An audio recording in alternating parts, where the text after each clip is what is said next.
Good morning and welcome to everyone. Sharda ji के लिए कोई परिचय देना बिल्कुल ज़रूरी नहीं है एंड आई थिंक जब बातचीत होगी तो परिचय से कहीं ज़्यादा हम लोग जान जाएंगे। प्रथम is 20 years old this year and उसके लिए हमने कोई ऐसा सेलिब्रेशन या इवेंट्स ऐसे कुछ ऑर्गेनाइज करने का नहीं सोचा है, बट जो 2-3 चीज़ें हमने की हैं जिसमें ये भी उसी सीरीज़ में आई थिंक एक है कि we are trying to get small group together to talk to people who we feel have provided incredible contributions for education in India or for work with children in India. And 2-3 जो हुए हैं उसके कुछ videos लोगों ने देखा है या खुद आप लोग थे कि it has been a fascinating experience of actually just having a conversation about, we will find out exactly what. Sharda ji ने उस दिन मेरे से फोन पे बात की कि क्या सवाल आप लोग पूछने वाले हो, तो ऐसे एक तो वो तो निकल के आएगा जब आप लोग बातचीत करेंगे, और दूसरा है हम मानव से नहीं पूछ सकते आप क्या सवाल बताना, वो अपने ही धुन में चलेंगे और वो धुन आपको अच्छी लगेगी। So welcome to everyone and we look forward to कोई टाइम का कोई कंस्ट्रेंट नहीं है। Thank you so much for agreeing. When I was resisting, it was primarily मुझे खुद को कुछ हीन भावना हो रही थी कि मैं इस तरह की प्रक्रिया में जुड़ सकती हूँ कि नहीं, पता नहीं ठीक होगा कि नहीं होगा, तो मैं बार बार कह रही थी कि नहीं, इसकी ज़रूरत नहीं है। It's a pleasure to meet all of you. तो शारदा जी आपने शुरू कर ही दिया है, लेकिन मैं एक सवाल से शुरू करना चाहता हूँ जी, जो आम तौर पर नहीं किया जाता है। आपकी उम्र क्या है? नहीं, ये सवाल मुझे बहुत ही अच्छा लगता है क्योंकि मेरी उम्र इस समय 82 साल की है, 82। तो इतना भी ज़्यादा उम्र नहीं है। नहीं, ये मुझे मैं 83 भी कहना चाहती हूँ, पर इसलिए क्योंकि यहाँ एक चीज़ मुझे भारत देश में बहुत अच्छी लगती है, वो ये कि बड़े होने में ताकत है बहुत, और विदेश में हर बार बताना पड़ता है कि you are not, you look very young, you do this, but actually I enjoy my age. So 82 से ज़्यादा बोल सकती तो मैं कहती nearing 90. 82 is not nearing 90. It is close to 80. 80. 70 के करीब है वैसे। वैसे तो 0 के भी करीब है। यहाँ जो ऑडियंस में हम लोग हैं, इसमें सबसे कम उम्र वाले कौन है? आपकी क्या उम्र है? हाँ? 23. 23 से नीचे कोई है? ओहो, 22। तो मतलब 60 इयर्स का कम से कम फासला है। बिल्कुल। तो शिक्षा के क्षेत्र में बहुत कुछ आपका योगदान है, वो तो बोलने की बात नहीं है। पेपर्स हैं, रिसर्च है, आपने कई कमिटियों में काम किया है, कई मुहिम में आप बड़े मुहिम में शरीक थी, उसको एनर्जी दी है, उसको कंटेंट दिया है, फॉर्म दिया है, सब कुछ किया आपने। लेकिन उससे जुड़ी हुई कहानी अगर लें हम, तो शायद कुछ एक दूसरा ही उसका पहलू हम लोग देख पाएँ। तो क्यों ना शुरू से शुरू करें, जो सबसे दिलचस्प होता है, बचपन, और वहाँ से क्या कैसे, जैसे आप चाहें बोलते जाइए। हाँ, नहीं, एक्चुअली मैं खुद पहले ये सोच रही थी कि मेरे पास कहने लायक है क्या, तो ख्याल आया कि बचपन में हम लोग नानी की कहानियाँ पढ़ते थे, मतलब मज़ा आता था, पर ऐसी कुछ इंटरेस्टिंग चीज़ें ज़िंदगी की कुछ गुजरी हैं जिनसे शायद आपको लगे कि एक दूसरा पहलू नज़र आता है हमारे समाज का, हमारी ज़िंदगी का, तो कुछ उसको शेयर मैं कर सकती हूँ। क्योंकि मुझे जब केवलिया फाउंडेशन ने कहा कि हम झुंझुनू में काम कर रहे हैं, तो मुझे सडनली आया कि झुंझुनू तो मेरा बचपन गुजरा है सारा। 4-5 साल की उम्र तक मैं झुंझुनू में ही थी, और उसके बाद क्योंकि वहाँ पे कोई स्कूल नहीं था, कुछ अच्छी पढ़ाई नहीं होती थी, तो हमको भेज दिया गया हमारे नाना के पास कि तुम वहाँ पढ़ो, और आगरा में मैं आ गई। पहली चीज़ जो मैं शायद इंटरेस्टिंग होगी वो शेयर करना चाहती हूँ, वो ये कि मेरे नाना जो थे उन्होंने मेरी ज़िंदगी को बहुत प्रभावित किया। वो एक फ़िज़िक्स के विद्यार्थी रहे थे और फिर बड़े होकर के उन्होंने एक बहुत महत्वपूर्ण काम किया था। वो उनकी ज़िंदगी में दो बातें बहुत मुझे महत्वपूर्ण लगी कि एक तो वो सर सीवी रामन के साथ उन्होंने अपनी पीएचडी करी थी। पूरे देश में उन्होंने साइंस के ऊपर उनका बहुत लगाव था, प्यार था, और सीवी रामन चाहते थे कि वो विदेश में जाएं और सीखें फिज़िक्स और ये सब। उन्होंने कहा नहीं, मैं हिंदुस्तान में रह कर के हिंदी में फ़िज़िक्स की किताब लिखना चाहता हूँ। तो उन्होंने पहली हिंदी में फ़िज़िक्स की 10वीं जमात की किताब लिखी। इट वॉज़ इट रियली मुझे जब ये ज़्यादा इसके ऊपर जब सोचा तो मुझे लगा कि ये तो बहुत बड़ी चीज़ उन्होंने, क्योंकि उनको ये लगता था कि जो लोग अंग्रेज़ी पढ़ सकते हैं वो हमेशा साइंटिस्ट के रूप में उभरते हैं, पर जो जिनके बुद्धि इतनी कुशाग्र है, बुद्धि होशियार हैं सब तरह से, पर अंग्रेज़ी नहीं जानते, ऐसे लोगों को क्यों ना ये मौका मिले कि वो अपने को डिस्कवर कर सकें।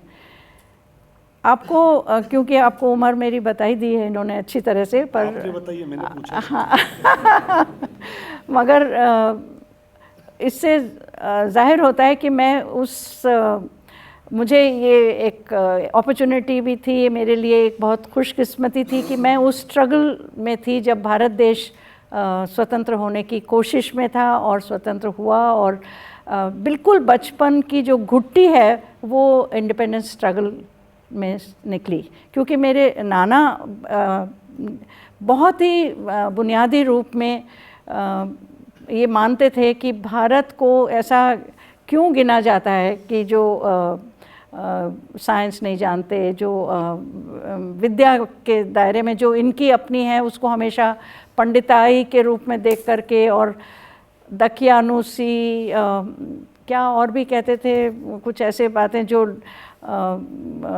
नहीं करनी चाहिए, मतलब अंधविश्वास, ऐसी चीज़ों से जोड़ करके रखते थे। तो इसलिए इंडिपेंडेंस स्ट्रगल के दौरान उनके बहुत ही गांधीयन विचार थे, और मेरी माँ के तो ज़बरदस्त गांधीयन विचार थे। ये मैं अपनी घुट्टी बता रही हूँ कि वहाँ से शुरू हुई, क्योंकि बचपन में वो मुझे खद्दर का कुर्ता पजामा पहनाती थी जब बिल्कुल मैं छोटी थी, 4 साल की 5 साल की, और मुझे बहुत तकलीफ़ होती थी क्योंकि मैं देखती थी दूसरी लड़कियाँ बड़े अच्छे फ़्रॉक पहनती हैं, और मैं बहुत कहती थी कि मुझे पेटी वाली क्यों नहीं फ़्रॉक बनाते, मतलब जिसमें पीछे बांध सकते हैं, या पॉकेट वाली फ़्रॉक बना दें, पर वो कहती थी नहीं ये फ़्रॉक नहीं। और पहले गाने जो उन्होंने मुझे सिखाए वो झंडा ऊंचा रहे हमारा और इस तरह के गाने उन्होंने हमें सिखाए, जो कि हम किसी के सामने नहीं गा सकते थे, मगर वो जहन में अंदर कहीं घुस गए।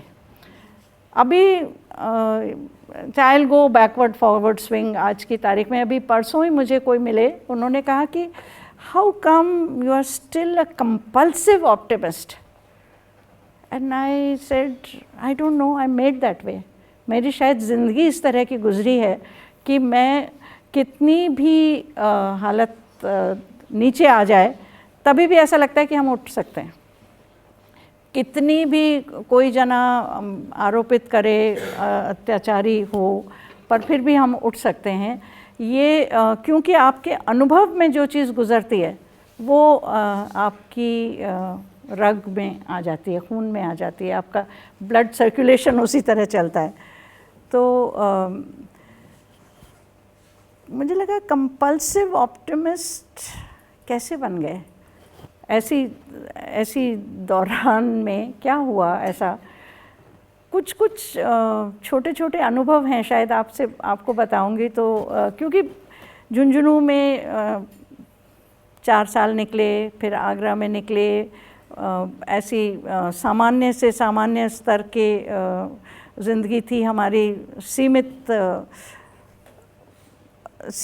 तरह के खर्चे थे, जैसे आज की तारीख में हम देखते हैं तो उसके हिसाब से बहुत ही सिंपल। मुझे पता है कि हमारी मौसी और हमारे घर में अन्य लोग, मेरी माँ भी साल के शुरू में 15 या 12 साड़ी होती थी, 4 ब्लाउजेस होते थे जो कि हर एक के साथ मैच करके पहन लेते थे। तो इतने कम सिंपल लिविंग में कई लोग घर में आ सकते हैं, जा सकते हैं, खाना बांट सकते हैं, ये इस तरह के वातावरण में पले थे। उसके बाद आज की दुनिया में जो परिवर्तन हुआ है और मेरे ख्याल से रहन सहन में, छोटे विचारधारा में, सब में, इस बड़े परिवर्तन में हताशा नहीं होती है, कुछ ऑप्टिमिज्म भी दिखता है। और ये क्यों होता है, ये भी एक सवाल बनता है, क्योंकि मैं आज भी सोचती हूँ कि ये असंभव नहीं है कि हमारा हर बच्चा पढ़ जाए। मेरे लिए ये एक बहुत ही गहरा विश्वास है। और ये विश्वास क्यों हो गया, कैसे हो गया, इसके अंदर कंट्रीब्यूटरी फैक्टर्स क्या थे। कोई ऐसी किताबें नहीं थी फ़िलॉसफी ऑफ एजुकेशन की, मेरा विषय अनफॉर्चुनेटली वही रहा है, मगर उन किताबों से शायद ये नहीं बना। एक दो छोटे छोटे इंस्टेंस मुझे इसमें याद आता है हमेशा। एक 3-4 जने हैं जिन्होंने बहुत ही प्रभावित किया मुझे। सबसे पहले तो मौका मिला था सर सीवी रामन से भी मिलने का, जब हम बहुत छोटी थी मैं, और वो आगरे में हमारे घर आके ठहरे थे। हम लोग के यहाँ घर में एक छोटा सा कमरा था जो थोड़ा अलग था कि अगर मेहमान आए तो उनको वहाँ ठहराया जाएगा। तो वो ठहरे थे घर पे, किसी होटल में नहीं ठहरे थे, किसी बड़ी जगह नहीं ठहरे थे, वो अपने स्टूडेंट के यहाँ आके ठहरे थे, क्योंकि मेरे नाना उनके स्टूडेंट थे। हम लोगों को अंग्रेज़ी नहीं आती थी, बहुत सीधे, वो तो ना पहली भाषा हिंदी थी, और गाने भी आपको मैंने बताया क्या सिखाए थे। तो और मैं सबसे छोटी थी, तो पहले जो बड़े बच्चे थे घर में, मेरी मौसी, मामा, उनसे कहा कि जाओ तुम रामन साहब को बुला के लाओ, चाय बन गई है, खाना लग गया है, उनको बुलाना है। तो उन्होंने कहा नहीं नहीं, उनको भी अंग्रेज़ी बहुत अच्छी नहीं आती थी और वो सिर्फ अंग्रेज़ी जानते थे। तो मैं छोटी थी तो मुझे धक्का दे के कहा गया कि तुम जाके बुला के लाओ, और मुझे अंग्रेज़ी नहीं आती थी, तो उन्होंने मुझे बाय हार्ट करवाया एक सेंटेंस कि टी इज़ रेडी प्लीज़ कम। वो पहला अंग्रेज़ी का वाक्य बाय हार्ट, रोट लर्निंग जो थी वहाँ से शुरू हुई। मगर वो बहुत हंसे और बहुत प्यार से उन्होंने कहा कि आई एम कमिंग। समझ गए कि आप रट के आई हैं। बिल्कुल समझ गए, क्योंकि मैंने बिल्कुल tea is ready please come. There was no expression, there was no cordiality, there was not even a namaste. I have forgotten namaste. क्योंकि मुझे लगता था मैं कुछ और करूँगी तो वो भूल जाऊँगी जो याद किया है। नहीं, वे उसके बाद ज़िंदगी में बहुत पड़ाव आए, बहुत बदले, उन सब से नहीं, पर मैं कुछ ऐसे इंस्टेंसेस बता रही हूँ जिससे मुझे मेरा विश्वास कि ऑल इज़ नॉट रॉन्ग। मेरा बहुत जुड़ाव रहा अरुणा रॉय से, और 70 के दशक में which was my return of the native to Rajasthan. मैं बीच में बाहर काफ़ी रही, और बम्बई और जो भी है देश के अन्य प्रांतों में। जब मैं यहाँ वापस आई और वापस से पढ़ाना शुरू किया और सब चीज़ छोड़ करके कानोडिया कॉलेज में, तो मुझे ऐसा लगा कि मैं बहुत प्रिविलेज्ड हूँ, पैसे से नहीं, पर opportunities to meet people and opportunities to see the world around. तो जिस कॉलेज में मैंने पढ़ाना शुरू किया था, उसमें जो टीचर्स थी, उनका डेप्रिवेशन जो था वो एक्सपोजर का था। वो भले ही उन्होंने याद करके फर्स्ट डिवीज़न भी ले लिया हो या कुछ कर लिया हो, अंडर ग्रेजुएट कॉलेज था, तो एक छोटी सी स्कीम शुरू करी। मैंने प्रिंसिपल से कहा कि we can't afford to send all of them for travel and teach them and this and that. Why don't we bring some brilliant people and get them to meet them here in our college? तो हमने एक छोटा सा programme शुरू किया बिना पैसे के, फैकल्टी इम्प्रूवमेंट प्रोग्राम हमने कहा कि एक काम कर दीजिए, प्रिंसिपल से कहा कि आप टाइम टेबल चेंज कर दीजिए, सैटरडे को कम से कम 1 बजे तक फ्री कर दीजिए। मिस दरवे थी, बहुत ही एक किस्म से मजबूत किस्म की प्रिंसिपल, जो कि राजस्थान ओज अ लॉट टू हर। देखिए, जैसे आपने इस कमरे का ये चेंज कर लिया ना, इसी कमरे में है और आपने बैठने की तरीका चेंज कर लिया, ठीक उसी तरह से उसी कॉलेज का सब चीज़ रखते हुए हमने सिर्फ एक अरेंजमेंट ऑफ क्लासेस चेंज कर लिया कि सैटरडे को आधा दिन फ्री मिल जाए, और उस दिन बाहर से लोगों को बुला करके, ऐसे लोग जो हमारे घरों में ठहर जाएं क्योंकि होटल के पैसे नहीं थे, ऐसे लोग जो हमारा खाना खा लें, ऐसे लोग जो जिनको हम पचा सकें मगर बुद्धि की दृष्टि से ऐसे हों जिनको हमें जानना चाहिए।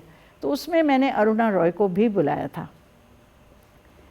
अरुणा रॉय से जब मिले और बहुत लोगों को बुलाया, करीब करीब देश के B G Verghese also came, and of course doctor Daya Krishna and Raj Krishna थे तब, और बहुत लोगों से, उपेंद्र बख्शी केम, एक अंडर ग्रेजुएट कॉलेज में ऐसे लोग आ जाएंगे।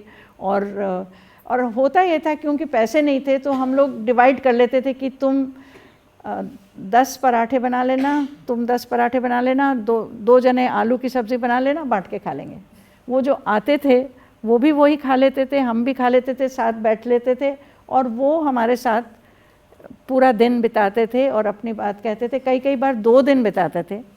और उसके बाद फैकल्टी इम्प्रूवमेंट प्रोग्राम शुरू हुआ, और उसका नतीजा जो हुआ कि यूजीसी में प्रोफेसर दया कृष्णा की बहुत पहुंच थी, तो उन्होंने कहा कि अन्य कॉलेजेस में क्यों नहीं कर सकते ये faculty improvement programme.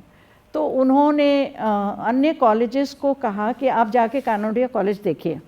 Kanodia college was a 2nd grade college, the upper grade college was Maharani's college in Jaipur for girls, जिसमें जो 1st डिवीज़न आती थी या ऊंचे नंबर आते थे वो वहाँ रहती थी, और जो नीची लड़कियाँ होती थी वो इसमें आती थी।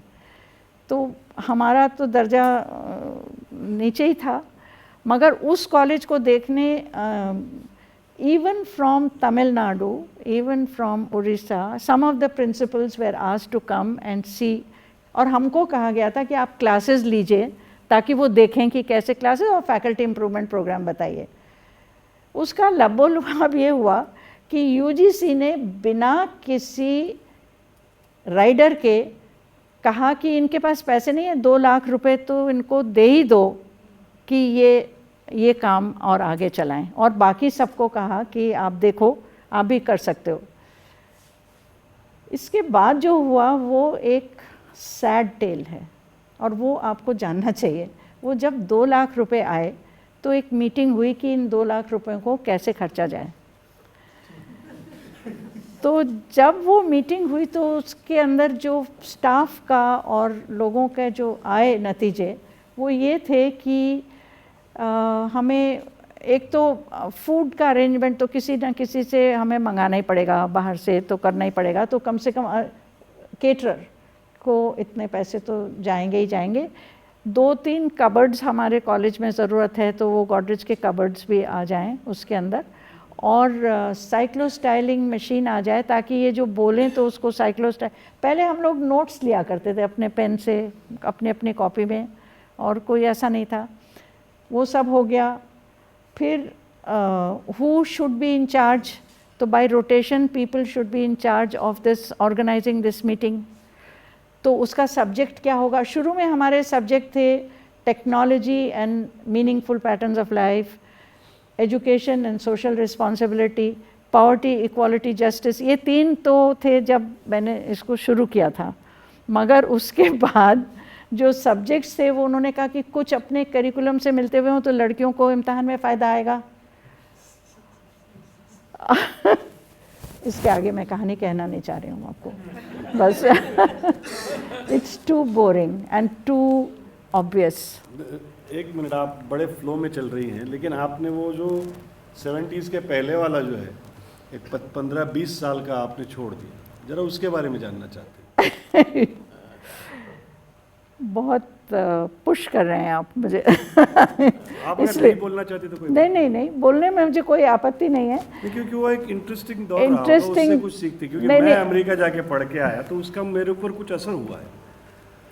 अमेरिका की बात नहीं, जो भी आप देखिए, मैंने शुरू में, अगर आप जानना ही चाहते हैं तो मैं बताऊं कि फिर और थोड़ा पहले का भी बताना पड़ेगा। यहाँ पे एक नया स्कूल खुला था, महारानी गायत्री देवी स्कूल, जो कि जब गायत्री देवी आई थी शादी होकर के, तो she was very modern and Jaipur was very backward as compare to with in the court. तो उन्होंने कहा कि ऐसा स्कूल बनाना चाहिए जिसमें लड़कियाँ मॉडर्निज्म उनमें आए, अंग्रेज़ी बोलना ज़रूर आए और बहुत अच्छे से हों। तो एक महारानी Gayatri Devi school for the elite. तो जो ठाकुर थे उनके घरों की लड़कियां, या जो फर्स्ट क्लास ऑफिसर्स थे सरकार के, उनकी बेटियां ही आएंगी। मतलब जो दूसरा स्कूल, महारानी स्कूल और अन्य स्कूल जो थे, जो सरकारी स्कूल थे, उसमें तो सभी आएंगे, पर ये एक्सक्लूसिव स्कूल होगा। उस स्कूल के अंदर कईयों ने मेरे फादर को प्रेशराइज़ किया कि भाई आप इस लड़की को अच्छी एजुकेशन दो, तो इसमें भर्ती कराओ। तो उसमें मैं भर्ती हो गई। उस स्कूल के अंदर 11 टीचर्स थे जब मैं भर्ती हुई थी, और 33 लड़कियां थीं। हम और हमको हम टीचर्स के lunch was compulsory in the school. हमको सिखाया जाता था कि कांटा कहाँ रखो, छुरी कहाँ रखो, इस चम्मच से उठा के कैसे पियो। और मिस ल्यूट जो प्रिंसिपल थी, उनके बगल में बैठते थे, वो बताते थे, no dear you shouldn't serve from the left, you should do this, don't put the knife in your mouth, it is not done. ये सब सिखाते थे हमें वहाँ पर। वहाँ पे मैं 1.5 साल रही। Luckily my parents went abroad, तो मुझे आगरे में वापस भेज दिया गया। शुरू में आगरे में थे, बीच में मुझे बुलाया गया कि कुछ अच्छी शिक्षा यहाँ पर मिले, क्योंकि बहुत ही ज़्यादा गांधीयन इन्फ्लुएंस चल रहा था और उसको थोड़ा कम करो। पर फिर मैं वापस गांधीयन इन्फ्लुएंस में आगरा में चली गई, और आगरा कॉलेज में मैं उस समय 13 साल की थी जब मैं फर्स्ट ईयर में भर्ती हुई।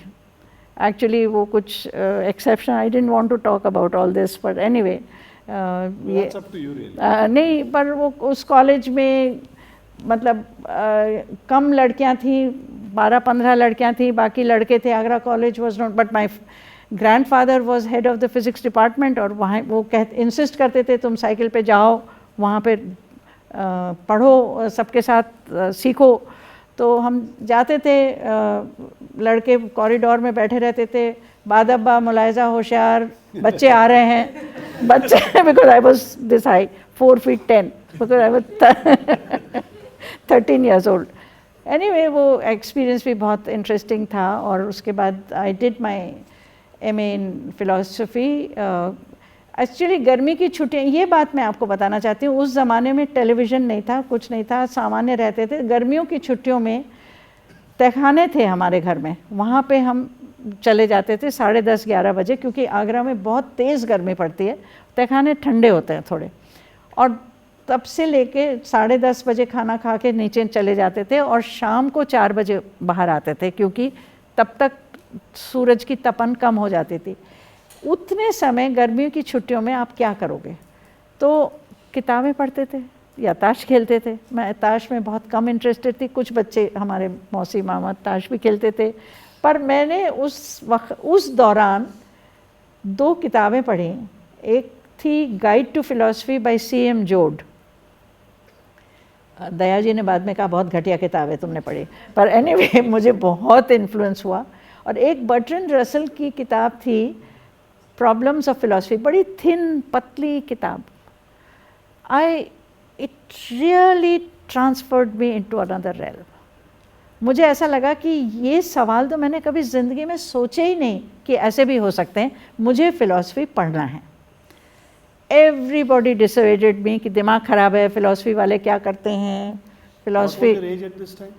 I was 14-15। 14 में बर्ट्रैंड रसल पढ़ती हैं? अनफॉर्चुनेट, मैं बोलना नहीं चाह रही थी, अब आप जिद कर रहे नहीं, तो। नहीं, नहीं, ये तो इंटरेस्टिंग चीज़ है। एक्चुअली मैंने बर्नेट शॉ सारा 16 साल की उम्र के पहले पढ़ा है, तो तो वो सब चीज़ जल्दी हो जाती थी तब। मतलब 13 साल की उम्र में कॉलेज में नहीं जाता था कोई। उस हमारे वक्त में 2-3 क्लास आप थोड़ा सा अच्छा कर रहे हो क्लास में रट सकती थी मैं, अच्छा तो अच्छे नंबर आ जाते थे, मगर मगर ये होता था कि मैंने 7वीं और 8वीं जमात पढ़ी ही नहीं, 6ठी के बाद सीधे 9। That's how double promotion, triple promotion, this was common at that time. It's unheard of now. अभी तो एज ग्रेड है। 18 साल से पहले आप ख़त्म ही नहीं कर सकते, 12वीं भी करेंगे तो जो 6 साल से पहले आप प्रथम जमात में नहीं जाएंगे। तो ये आजकल स्टैंडर्डाइजेशन बहुत है। उस समय जो जना जैसा चल रहा है उसको चलने दो। अब राजस्थान यूनिवर्सिटी में वापस आ गए और फिलॉसफी में एमए किया। उस समय भी युद्ध हुआ थोड़ा सा कि मुझे साइकोलॉजी में बहुत इंटरेस्ट था। पहले ज़माने में फ़िलासफ़ी और साइकोलॉजी इकट्ठी होती थी। एक पेपर आप साइकोलॉजी का लो, तो हमने कहा नहीं, हमें 2 पेपर चाहिए, हमें एडवांस साइकोलॉजी भी चाहिए। तो फ़िलासफ़ी डिपार्टमेंट में कोई पढ़ाने वाला नहीं था एडवांस साइकोलॉजी, तो उन्होंने कहा कि ये नहीं होगा, यहाँ पे कोई पढ़ाने वाला नहीं है, आप जनरल साइकोलॉजी लीजिए और फिर वेदांत ले लीजिए स्पेशल पेपर। तो हमने कहा नहीं, वेदांत तो नहीं पढ़ेंगे, एबनॉर्मल साइकोलॉजी पढ़ेंगे। वो जो एडवांस साइकोलॉजी वो एबनॉर्मल साइकोलॉजी। तो उनका फिर अपने आप पढ़ गया। तो हमने फिर एक प्रोफेसर को पटाया कि आप कह दो कि आप पढ़ाओगे, पर हम अपने आप पढ़ेंगे। तो इस तरह से आई टुक दैट पेपर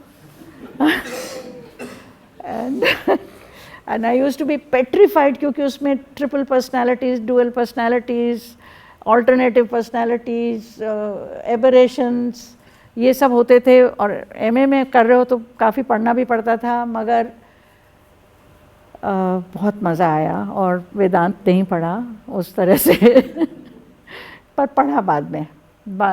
और बहुत एक्चुअली तब ये भी लगा कि कैसे पढ़ें इंडियन फ़िलासफ़ी, संस्कृत तो आती नहीं है।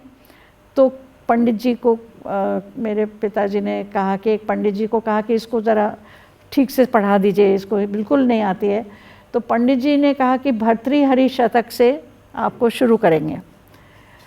पर भर्तृहरि शतक में 3 शतक हैं, श्रृंगार, नीति और वैराग्य। तो उन्होंने कहा बेटा नीति शतक पढ़ाएंगे, श्रृंगार वर्जित है। श्रृंगार तो वर्जित था, नीति और वैराग्य तो वैसे भी नहीं पढ़ाना चाहिए, तो ये पढ़ो बेटा। और वो पंडित जी जैसे ही जाते थे तो कमरा बंद करके, मैं नीति तो पढ़ते ही थे पर श्रृंगार ज़रूर पढ़ते थे। और थोड़ा बहुत पढ़ा, संस्कृत ज़्यादा नहीं आती, पर इतनी कि गीता या कुछ ऐसे कोई पढ़े तो समझ लें और थोड़ा सा समझ लें। पर ऐसी फ़िलासफ़ी में तो ऐसे ही किया बेसिक। जो हमारे एक बहुत इंटरेस्टिंग चीज़ हुई थी उस समय राजस्थान की, वल्लभ भाई पटेल ने सारे स्टेट्स को इकट्ठा करके, तो राजस्थान में उन्होंने वितरित किया। कहीं ना कहीं आपको ये पता होना चाहिए कि जस्टिस हो रही है। तो जयपुर में तो उन्होंने रखा इकोनॉमिक्स डिपार्टमेंट, जो कि स्पेशल यहाँ पे उसके स्पेशलिस्ट होंगे। फ़िलासफ़ी के जोधपुर में थे और कोटा में हिस्ट्री के थे। इस तरह करके उन्होंने यूनिवर्सिटी के एडवांस स्टडीज़ के लिए अलग अलग जगह पे, हर डिस्ट्रिक्ट को स्टेट होती थी उस समय, स्टेट को कुछ दे दिए थे फल फूल कि तुम यहाँ रखो, तुम यहाँ रखो, तुम रखो, एंड यू आर इक्वल। मेरा फ़िलासफ़ी था तो कईयों ने कहा जयपुर में हो, इकोनॉमिक्स लो, आगे काम आएगा। पर मेरी तो वो बर्ट्रैंड रसल की घुट्टी इतनी गंदी पड़ गई थी कि मुझे पढ़ना ही था वो। So my examination papers went to Jodhpur. और मेरे पास एक पेपर था जो मेरे बहुत शौक का था, वो था फ़िलासफ़ी ऑफ रिलीजन। तो जो उन्होंने जांचा पर्चा, वो ज़माना देखिए कैसा था जो प्रोफेसर थे जिन्होंने पर्चे जांचे, उनको लगा कि आई मस्ट नो कि ये किसने लिखा है। तो he found out from the university, he took a trip from Jodhpur, came to my father, stayed in our house to insist कि I should do PhD in Jainism. Can you imagine? I was so petrified कि I didn't want to do it. And he came in our house and he stayed. And उस ज़माने में अतिथि देवो भव, तो उनको ठहराया गया, उनको खाना खिलाया गया, मुझे कहा गया कि तुम्हारे लिए आए हैं और तुम उनको दिखाओ। और मैं डर के मारे कि मुझे किसी भी सूरत जैनिज़्म में रिसर्च नहीं करना है आगे, तो वो कहने लगे मैं तुमको राधा कृष्णन से मिलाने ले जाऊंगा, वो मेरे प्रोफेसर हैं। तो he took me to meet Radhakrishnan. जरा बताइए तो राधा कृष्णन कौन है? सब 22 साल की उम्र के लोग आप बताइए कौन है राधा कृष्णन, आप ही बताइए आगे। पर राधा कृष्णन की किताबें इतनी मोटी मोटी फिलॉसफी वालों को ज़बरदस्ती पढ़नी ही पड़ती थी उस समय उसके बगैर आप इंडियन फिलॉसफी नहीं पढ़ सकते थे। एक्चुअली दलीप यहाँ बैठे हैं और बताएंगे कि मैंने संधान में भी कहा कि भैया थोड़ी बहुत पढ़ लो राधा कृष्णन की, तुम्हें इंडियन फिलॉसफी के बेसिक्स के बारे में।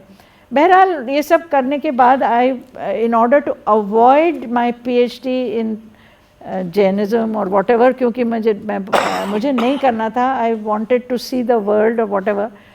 So I got into Indraprastha College as a lecturer in philosophy.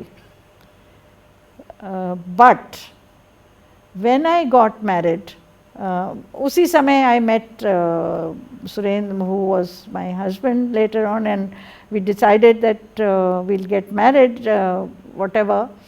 तो मैंने उसी समय job resign कर दिया and I went to Bombay with him. वो ज़माना कुछ ऐसा था, आज की तारीख में अगर ऐसा होता है तो लोग ये निर्णय नहीं लेते हैं इस तरह के, पर and for almost 16-17 years I was traveling, I was arranging flower arrangements, giving dinners, meeting people. He was in an oil company. I traveled a lot, but nothing to do with academics, with philosophy. With deprived children, no, no, no. And interesting. So it was a complete change. देखिए घर पे तो Gandhian scene में थे, हमारी दादी खाना बनाती थी चौके में लकड़ी के चूल्हे पे, थाली में एक कोयला एक साइड में रख के टेढ़ी हो जाती थी, उधर दाल डालते थे, गरम फुलके वो देती थी हमको। और फिर in a Jaini household you cannot leave anything झूठा, बिल्कुल अच्छी तरह साफ़ करके और वैसे इस तरह से तो बिल्कुल बचपन में गए। और फिर the life that I went to in Mumbai, Bombay at that time, very my husband was educated abroad and he was oil company में थे, कैलटेक्स में थे उस समय। गज़ब की हीन भावना थी मुझे कि मुझे आता नहीं है सोसाइटी में मूव करना, इस तरह बोलना नहीं आता। तो अगर कोई डिनर है तो I had to have a stomach ache that day. मेरी तबीयत बिल्कुल ख़राब हो जाती थी, बुखार भी थोड़ा थोड़ा मैं छू के बताती थी कि है, मैं आज पार्टी में नहीं जा सकती हूँ।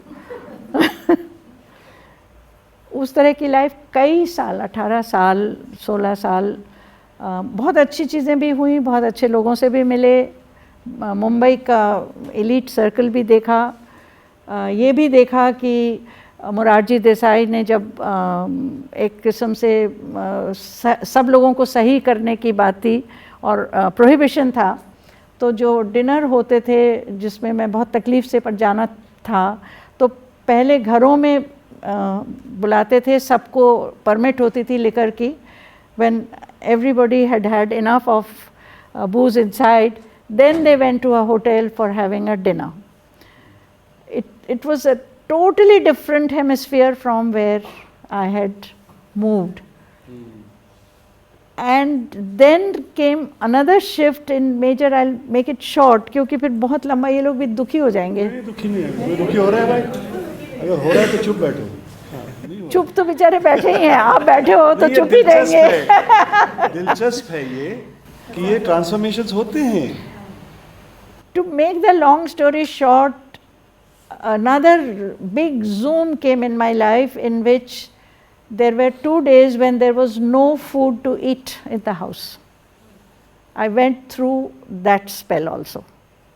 And one had to find out as to how to organize, because, and it, I came to a theory that out of nowhere, you know, there are 2 kinds of lives that people live. There is one life which goes in a horizontal development, cause effect, जो effect है उसके cause को देख लो, फिर आगे चलो. And there's another life, another kind of life which goes into sudden miracle and sudden catastrophe, and miracle and catastrophe. We call it a miracle because we don't know what caused it. And we call it a catastrophe because you say, I didn't deserve it. But I went through the miracle and catastrophe innumerable times, and it so happened that I meet people who move in that miracle and catastrophe life. जितने हमारे दोस्त थे वो ऐसे ही लोग मिले जो कि बहुत अजूबा काम करते थे और फिर बहुत अजूबा धक्के खाते थे और बहुत पिटाई होती थी और फिर बहुत तारीफ भी होती थी. इस तरह के लोगों से मिलना हुआ और इस तरह के और अरुणा और बंकर, एक वक्त में इंदिरा गांधी ने कहा कि ब्लू आइड बेबीज जो हैं उसमें बंकर को गिना गया कि जो जाके तिलोनिया में सेटल होते हैं. जब एक उसके बाद जब वो इमरजेंसी के वक्त जो दूसरी गवर्नमेंट आई, उन्होंने कहा कि ये चोर हैं, ये बेईमान हैं, ये लोगों को कन्वर्ट करते हैं और इनके ऊपर केसेस चलाए, और वो आके मेरे घर में छिपे. And they lived in my house when they were being absolutely haunted. बुरी तरह से उनको गाली मिली. यहाँ पे एक जने थे, उन्होंने बंकर को किसी चीज़ के लिए बुलाया और बंकर को हिंदी नहीं आती थी इतनी. He basically Bengali and Doon school में पढ़े हुए थे और जैसे रहे थे उनको हिंदी जेंडर में उनको बहुत गलती होती थी तो शर्म आती थी उनको बोलने में. अखबार आया कि आई, यू नो, अखबार माइनर वन. ये तो मैं वो बोल रही हूँ जो प्रेजेंटेबल है.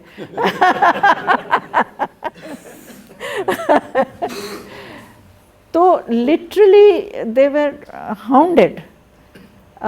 एक वक्त था जब अरुणा ये राइट टू इन्फॉर्मेशन के लिए मोर्चा था, तो 1.5-2 महीने ये लोग स्टैचू सर्कल के ऊपर वहाँ पे ही सोते थे, वहीं पे रहते थे. और भैरव सिंह जी की उस समय मिनिस्ट्री थी.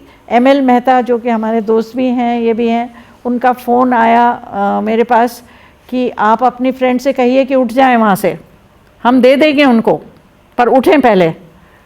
तो मैंने कहा वो तो मेरा कहना नहीं मानती बिल्कुल भी. तो 2 ब्यूरोक्रेट्स आए और वो कहने लगे ये फूलन देवी कब तक बैठी रहेंगी यहाँ. That's the word he used. When Aruna got the Magsaysay award, they were very keen to have themselves photographed with her. कि ये तो हमारे कुलीग हैं भाई, ये IAS में ये तो हैं ही. तो इस तरह के लोगों से, इस तरह के वातावरण से ऊपर नीचे ये सब है, ये ज़िंदगी. That's one of the reasons why I'm a compulsive optimist. But the other reason which I actually wanted to share with you, ये तो माधव ने मुझे मेरी लाइफ को बताने के मेरा कोई शुरू में नहीं था ऐसा प्रोग्राम. आप India wants to know, right? आजकल ये लाइन चलती है, मेक इन इंडिया. नहीं, आप देखती नहीं टीवी, इसलिए देखिए सब लोग ऐसे हंसते. नहीं, पर क्योंकि अरुणा से इतनी I learned a lot from her in many ways of how to relate to people and how to understand them. तो वो एक नाइट स्कूल चलाया करते थे तिलोनिया में, और मैं कानोडिया में एक छोटी सी लेक्चरर थी, टेल ऑफ द डिपार्टमेंट। तो पर जानने की इच्छा बहुत रहती थी, तो मैंने कहा था कि I will come and B with you for, क्या करते हो तो मैं वहाँ से शिक्षा का तो शुरू वहाँ पे हुआ कि नाइट, क्योंकि यहाँ तो सब एलिटिज़म था, कॉलेज में भी मिडिल क्लास को जो दिखाई देता है उसी को हम भारत मानते थे, उसी को समाज मानते थे, कि हम कहते थे औरतें तो घर का ही काम करती हैं या घर से नहीं निकलती हैं। जब गांव में जाके देखा तो मैंने देखा कि वो कौन सी ऐसी लग्जूरियस औरत है जो घर में ही रहती है। बल्कि एक बार गलती से ड्रजरी स्टडी के ऊपर कुछ बात हो रही थी, दिल्ली से कुछ महिलाएं आई हुई थी, उन्होंने कहा जो काम तुमको ड्रजरी, जो इसमें बहुत, तो ड्रजरी का हिंदी में शब्द नहीं है कोई, तो औरतों ने पूछा क्या पूछ रही हैं आप, तो उन्होंने कहा जो, कहने दुख पूछ रही हैं क्या, उनका नहीं, दुख नहीं पूछ रहे हैं, जो काम करने में जैसे कि बिलोना करना पड़ता है तुमको, ये टेक्नोलॉजी वाले।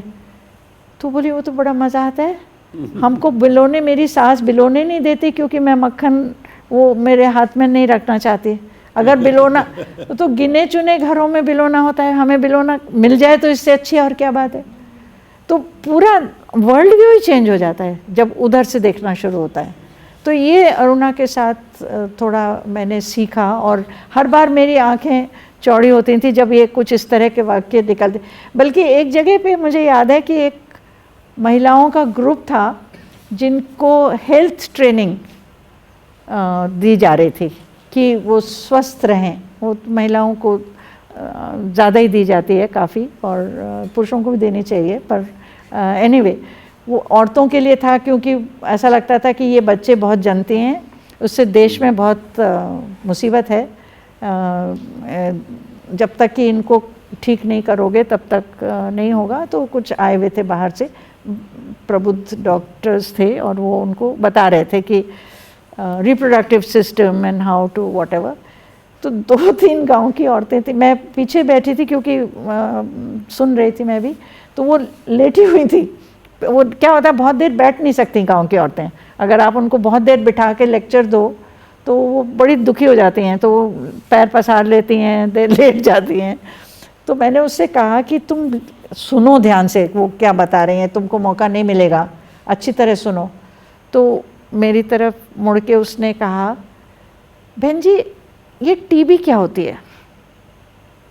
तो I thought it is time for me to tell her कि टीबी क्या होती है। In my utter foolishness I started explaining कि देखो खांसी ज़्यादा दिन हो, बुखार, ये वो। She kept looking at me. तो मैंने कहा तुम सुन तो रही नहीं हो और मैं बेकार बोल रही हूँ। बोले नहीं बहन जी मेरे को तो है, मैं तो देख रही थी आपको पता है कि नहीं।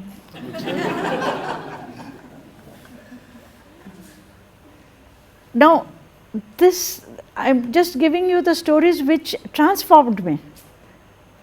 Like with Aruna, I had gone to Madhya Pradesh and there was this tribal meet and मेरे लिए पहली थी ये सब है, तो अब अपन को तो थोड़ा ही आता था, कुछ ज़्यादा काम भी नहीं था कम्युनिटी के साथ। तो वो 2-4 आदमी बैठे थे, उनसे मैंने कहा कि आपके बच्चे स्कूल वही पढ़ाई अपने स्कूल जाते हैं कि नहीं, क्या करते हो। तो उन्होंने कहा कि हाँ आश्रमशाला में भेजा था हमने अपने बच्चों को, तो मैं निकाल लिया। तो I said standard answer, I said ठीक नहीं पढ़ाई होती होगी, खाना नहीं मिलता होगा, निकाल लिया आपने। बोले नहीं बहन जी ये बात नहीं थी, उनको रोज़ खाने की आदत पड़ गई थी। वो वाक्य आज तक मेरे मतलब it hit me so hard कि उस दिन रात को मैं सो ही नहीं सकी कि ये भी कारण हो सकता है स्कूल से निकालने का। और पर this of course hit me hard, but something which inspired me which I will tell you. वो वहीं पे स्कूलों में, नाइट स्कूल में जाने वाले बच्चे बड़े मस्त रहते हैं, क्योंकि दिन में तो वो भेड़ वेड़ चराते हैं, तो मस्त पेड़ वेड़ पे, इतने पेड़ तो नहीं है, पर कहीं जाना था तो अरुणा ने किसी के एक बच्चे को मेरे साथ कर दिया कि वहाँ तक ले जाओ, उनको पहुँचा दो। तो वो बच्चा मेरे साथ रास्ता बताने आया था, तो अब मैं क्या बात करूँ। तो मैंने उससे पूछा अरे यहाँ पे इतने नीम के पेड़ लग रहे हैं, आम के पेड़ नहीं, आम का पेड़ अच्छा होता है कि नीम का। वो बोला नीम का। आई सेड नीम का पेड़ अच्छा होता है, आम में से आम खा सकते हैं, ये सब कर सकते हैं, आम का तो इतना फ़ायदा है, नीम का क्या फ़ायदा है? तो उसने जवाब दिया, उसको लगा कि जवाब तो देना पड़ेगा, तो बोले गुमड़ी हो जाती है ना तो उसमें लगाते हैं, मतलब फुंसी, उसको गुमड़ी बोल। तो मैंने कहा मेरी तो गुमड़ी होती ही नहीं है, तो फिर मैं नीम के पेड़ का क्या करूँ, फालतू में नीम के पेड़ लगा रखे हैं। नीम का पेड़ नहीं, नीम का पेड़ अच्छा होता है। तो I said you know, then he said ठीक है कल फिर आना, मैं बताऊंगा। He went home, he found, अच्छा मैं तो भूल गई कल फिर आना ये वो, पर अगले दिन उसने मुझे खोजा कि मैं कहाँ पर हूँ तिलोनिया में, फिर आके बोला नीम का पेड़ आम का पेड़ की बात थी ना? मैंने कहा हाँ। आम का पेड़ इसलिए नहीं है क्योंकि यहाँ नहीं लग सकता है। मैंने पक्का पता कर लिया है। If a little boy, if inspired, can access information, can respond to a question, can take a question seriously, I mean, for me it was educational philosophy. For me, I thought given that kind of excitement, they can access knowledge. They, if they want, if it matters to them. उसके तो ego पे problem आ गई थी ना, मतलब उसने कहा था नीम का पेड़ अच्छा होता है और मैं कह रही हूँ आम का है, तो फिर उसको तो प्रूव करना था। क्या हम चुनौती दे सकते हैं? ये मेरे मन में एक ख्याल आया, मुझे पहले तो लगा कि ये इसमें कुछ गलत बात है कि यहाँ सीखते नहीं बच्चे। गलत बात है कि ये पढ़े लिखे नहीं है तो बेवकूफ़ हैं, ये तो बिल्कुल ही गलत बात है। एक वाक्य मेरे दिमाग में जम गया, वो कुछ और भी अनुभव बहुत सारे हुए थे उसमें, कि every ordinary person I meet, so many people, अब इतने साल 82 साल जिंदा रहोगे तो पता नहीं कितने लोगों को तो मिलोगे ही। Every ordinary person is extraordinary in some way. ये मेरे दिमाग में बिल्कुल अंदर तक चला गया और इसी के आधार पे हमने शिक्षा करने प्रोजेक्ट बनाए, इसी के आधार पे लोग जुम्बिश बनाए, इसी के आधार पे WDP प्रोग्राम बना, इसी के आधार पे अभी हम दूसरा दशक जो एडोलेसेंट्स के साथ काम कर रहे हैं। पर कहीं ये बात जहन से हटती नहीं कि इसमें संभावना नहीं है, दूसरी तरह की संभावना है, उसकी दूसरी तरह की, उसकी दूसरी तरह की, पर संभावना तो अनंत है। यहाँ पे तो मेरे ख्याल में काफ़ी उम्र में 30 से ऊपर काफ़ी लोग हैं, लेकिन प्रथम संस्था में भी बहुत सारे जवान लोग हैं, mid-20s के आते रहते हैं, और आप भी उन्हीं के साथ डील कर रही हैं। तो आप कुछ कह रही थी कि कुछ फ़र्क पड़ा है। नहीं, फ़र्क पहले भी होगा शायद, पर क्योंकि एक छोटे कॉन्टेक्स्ट में रहती थी मैं और एक लिमिटेड तरह के लोगों से पढ़ाई के दौरान और काम के दौरान भी पहले मिलती थी। मैं पहले की बात जब कह रही हूँ तो काफ़ी समय पहले की बात कर रही हूँ। एक तो बहुत फ़र्क पड़ा है कि जब हम इंडिपेंडेंस की स्ट्रगल में थे, जब उम्र तो कम थी मगर मतलब मैं 14 की भी पूरी नहीं हुई थी जबकि ये अनाउंस हुई थी इंडिपेंडेंस। तो उस समय एक वातावरण कुछ दूसरी तरह का था, कुछ नशा सा था और एक उम्मीद, नशा, एनर्जी, एक जॉय, और वी डिड नॉट हैव, मैं अभी जो मुझे जिसको मैं माधव के साथ शेयर कर रही थी वो ये थी कि शायद it made us think in one piece. हम कुछ एक इकाई के रूप में अपने को महसूस करते, इतने अंदर से विभाजित नहीं होते थे। जैसे अभी उदाहरण के लिए मैं जिन लोगों के साथ काम करती हूँ और अधिकांश लोग बहस भी होती है और कई बार ऐसा महसूस होता है कि मैं गलत सोच रही हूँ, ऐसा महसूस होता है। कारण क्या है कि जब हम बात करते हैं और आर्ग्यू करते हैं तो उस आर्ग्यूमेंट में एक लॉजिकल कंटिन्यूटी होती है और एक किस्म का,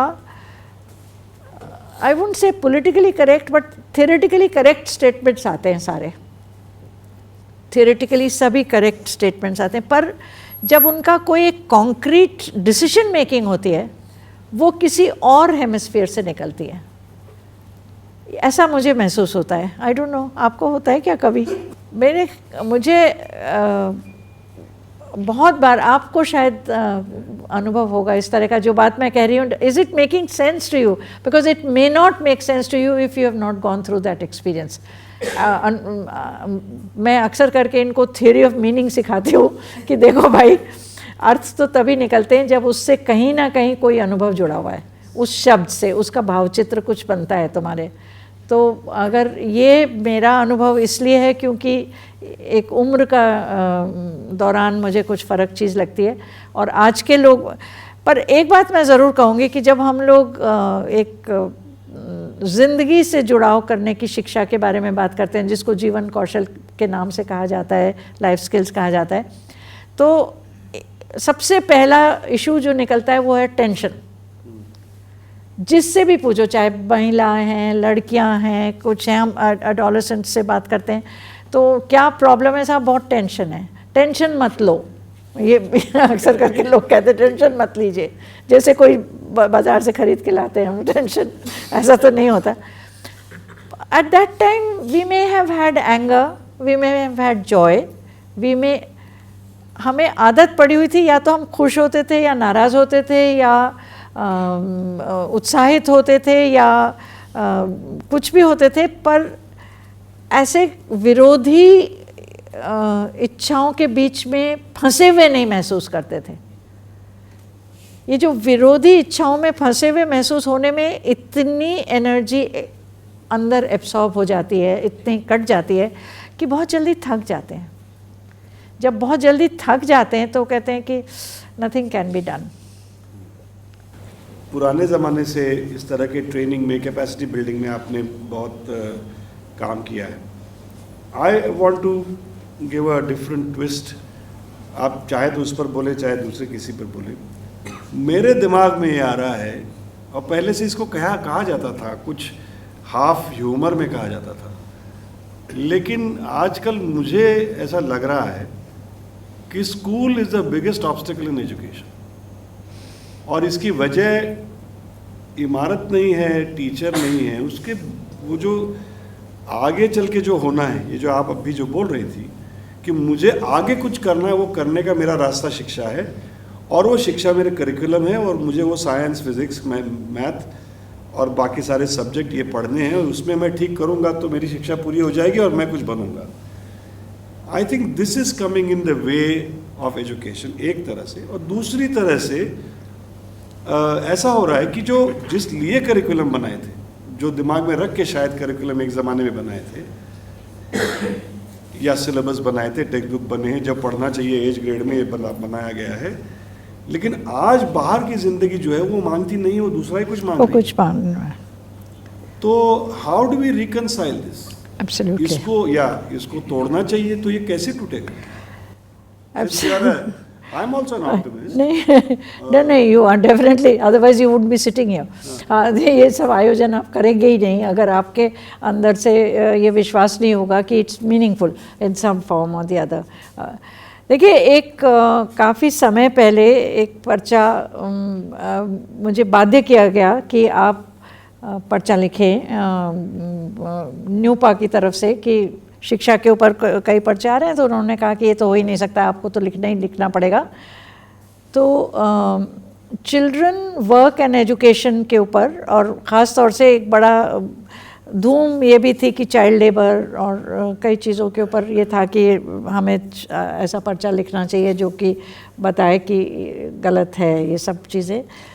तो मैंने उसमें लिखा था कुछ, उसके ऊपर कुछ बहुत प्रतिक्रिया तो नहीं आई, पर लोगों ने ऐसे करके तो ज़रूर देखा, क्योंकि मैंने कहा कि बहुत सारे बच्चे, you are talking of every child who is not in school is child labour. ये एक डेफिनेशन लगा दी थी, शांता ने ये डेफिनेशन लगाई थी। Shanta is a very dear friend and a very fine person.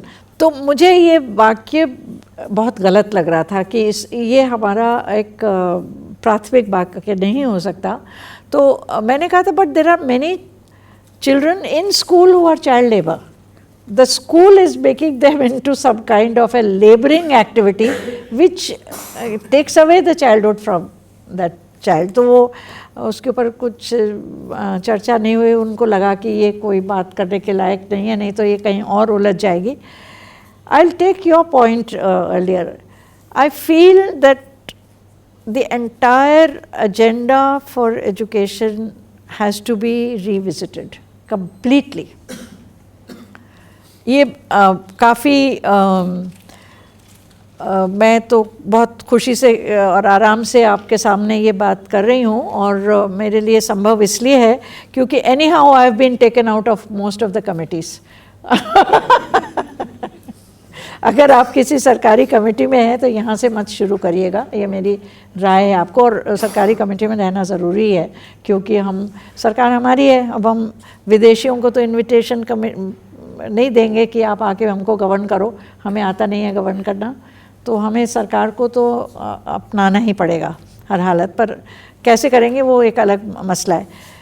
देखिए, एजेंडा इसलिए रिविज़िट की ज़रूरत है क्योंकि अभी मैं रास्ते में भी बता रही थी, वेयर इज़ ऋषि, उसको मैं कह रही थी कि देखो हाँ वो पीछे बैठा है. मैं सारे रास्ते उसको लेक्चर देती हुई आ रही थी. वो बेचारा थक भी गया क्योंकि वो, मैं कह रही थी मेरे तो 180 डिग्रीज परिवर्तन सोच में आज की तारीख में आ गया है. मैं ऐसा मानती हूँ कि एक और तो हम बहुत नारा ये लगाते हैं कि हमारा देश बहुत अमीर है क्योंकि यहाँ वैविध्य है. दूसरा मेरा व्यक्तिगत नारा ये है कि हर व्यक्ति में, हर सामान्य व्यक्ति में एक दृष्टि से वो अद्वितीय है. वो अद्वितीय है इसीलिए तो वो है. देखिए, भारतीय परंपरा में, I am going to talk a little philosophy, क्योंकि एक चीज़ जिससे मैं बहुत नाराज़ हूँ वो ये है कि ये कहा गया है कि हिंदुस्तान में कभी शिक्षा पे कोई विचार हुआ ही नहीं, और शिक्षा पे विचार नहीं. There is no philosophy of education ever to be found in India, in our Indian intellectual tradition. मेरे हिसाब से इंडियन, मैंने उनसे पूछा कि ये आपने कैसे निर्णय लिया, तो उन्होंने कहा मैंने जितनी किताबें हिंदी में हैं फिलॉसफी ऑफ एजुकेशन की उनको मंगाया, उसमें कुछ नहीं था, वो तो अनुवादित हैं, वो जो बाहर की हैं.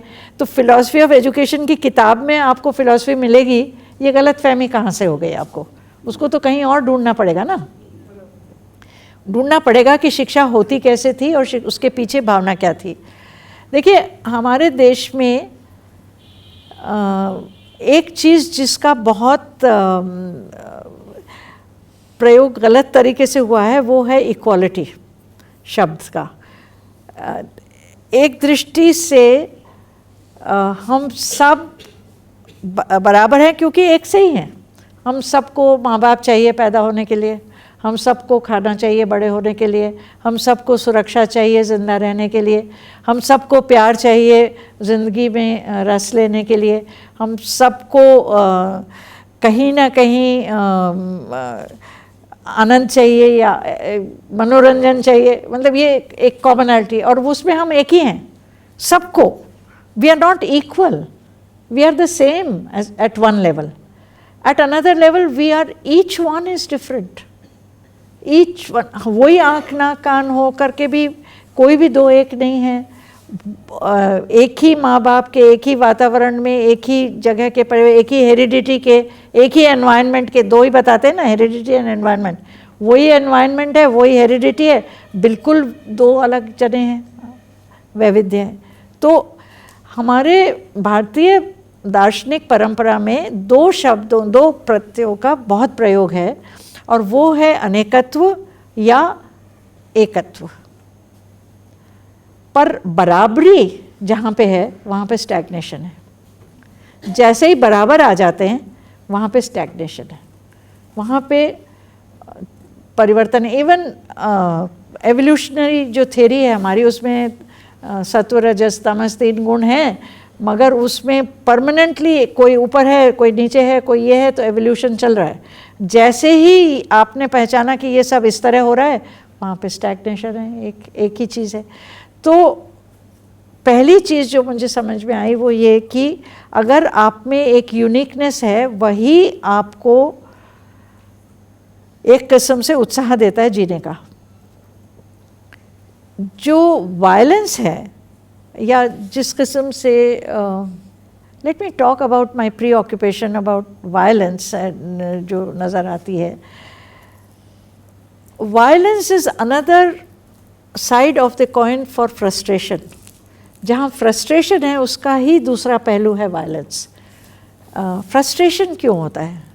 फ्रस्ट्रेशन शायद इसलिए होता है क्योंकि मेरे लिए मैं बहुत महत्वपूर्ण, सबसे महत्वपूर्ण चीज़ क्या है? मैं खुद हूँ, और समाज मेरे महत्व को, I am not important to the samaj, I am like anybody else, I am substitutable, I am, मैं मेरी तरह से मेरे को एक्सेप्ट हो जब होता हूँ तब या होती हूँ तभी मुझे ऐसा लगता है कि life is worth living. This is my analysis of quality of life. I am accepted as me and I accept others equally in the same manner, and that makes for a society which is a स्वस्थ समाज हो सकता है वो ऐसा। पर अस्वस्थ जब हो जाता है जब मैं जैसी हूँ वैसे ही मैं चाहती हूँ आप सब हों, मैं जो खाती हूँ वही आप सब खाएं, जो गाना मैं पसंद करती हूँ वही आप गाइए। तो ये आपको एक नंबर की तरह से यूज़ किया, आपको आपकी तरह यूज़ नहीं किया। तो जो व्यक्तित्व विकास की बात थी, I will go back to the national policy of education in 1986। I was also involve in it a little bit, छोटा मोटा, क्योंकि मुझे लगता है कि अपना राज है तो अपनी पॉलिसीज से भी संबंधित रहना चाहिए। तो उस समय आई वॉज प्रिविलेज्ड। उसमें हम लोगों ने बात करी थी व्यक्तित्व विकास। तो उसका असम्पशन था कि आपका अपना व्यक्तित्व है। तो क्या शिक्षा आपको व्यक्तित्व विकास की संभावना दे रही है या आपको होमोजेनाइज कर रही है? ये एक सवाल उठता है। पर मुझे ऐसा लगता है कि व्यक्तित्व विकास के लिए भी एक नींव चाहिए, और वो नींव इज़ द सेम, मतलब वो सबको चाहिए, अनिवार्य रूप में चाहिए। वो बिल्कुल हर एक का हक है कि उसको वो धरातल तो मिले जहाँ से व्यक्तित्व विकास हो सकता है। And there I insist on the foundational skills which have to be there. They don't necessarily have to be in schooling, but that kind of schooling has to be done for everybody. और वो right to education के अंदर वो नींव का हक है मुझे, कि जिससे मैं संगीतज्ञ बन रहे हैं, मैं लय ताल जान सकती हूँ, मैं नृत्य कर सकती हूँ, मैं फयाज की तरह कहानी लिख सकती हूँ, या दिलीप की तरह थिएटर कर सकती हूँ, या ड्रमर हूँ, या बहुत खूबसूरत बिहार की जैसी पेंटिंग्स मैंने अभी कुछ देखी हैं ऑफ लेट, बहुत ही सुंदर। ये सब व्यक्तित्व विकास है, पर उसके लिए एक धरातल है जो जिसको कि हम कहते हैं कि मैं मानती हूँ कि वो हर एक का हक है। So I do believe in right to education in the sense that वो opportunities where I get that new foundation strengthened. That's primary is language, the language जिसमें अभिव्यक्ति, आप कहेंगे हर एक के पास अपनी अपनी लैंग्वेज है, पर वो जो लैंग्वेज है वो आपको सीमित कर, आपको अभिव्यक्ति भी दे रही है और आपको सीमित भी कर रही है। मैं जिस डायलेक्ट में बोल रही हूँ वो डायलेक्ट मुझे अभिव्यक्त करने का भी बाधा दे रही है, पर वो मुझको मेरी कम्युनिटी और मेरे वैल्यू स्ट्रक्चर से सीमित भी कर रहा है। तो क्या हम ऐसा कर सकते हैं कि हम एक शेयरेबल,